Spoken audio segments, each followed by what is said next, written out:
আসসালামু আলাইকুম, কেমন আছেন সবাই? জেসমিনস ব্লগে আপনাদের স্বাগত। আমি মাছের একটি নতুন রেসিপি নিয়ে হাজির হয়েছি, আপনাদের সাথে শেয়ার করব।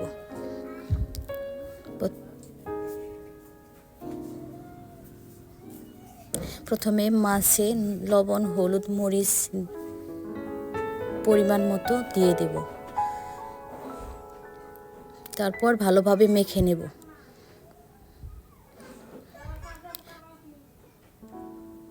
মেখে নেওয়ার পর তেল গরম করে ভালোভাবে ভেজে নেব। মাছটা ভালোভাবে ভেজে নেব।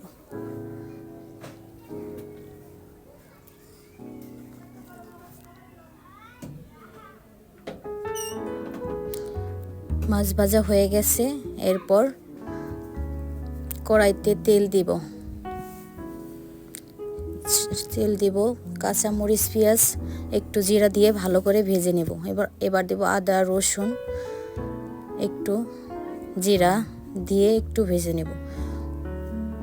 হলুদ, মরিচ, জিরের গুঁড়া দিয়ে আর একটু তেলে ভেজে নেব। একটু ভাজা হয়ে গেলে একটু পানি দিয়ে দেব।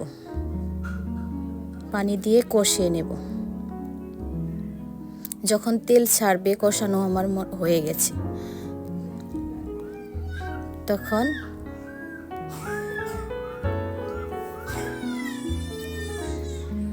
এবার ডাঁটাগুলো দিয়ে দেব। ডাঁটাগুলো দিয়ে ভালো করে কষিয়ে নেব। কষানো হয়ে গেছে। এবার একটু পরিমাণ মতো পানি দিয়ে দেব। পানি দিয়ে জাল করে নেব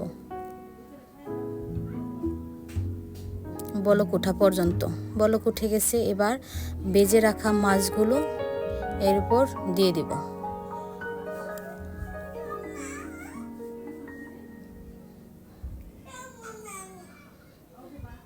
এবার ফ্রোজেন করে রাখা ধনেপাতাগুলো দিয়ে দেব। হয়ে গেছে। পুরো ভিডিওটি দেখার জন্য ধন্যবাদ।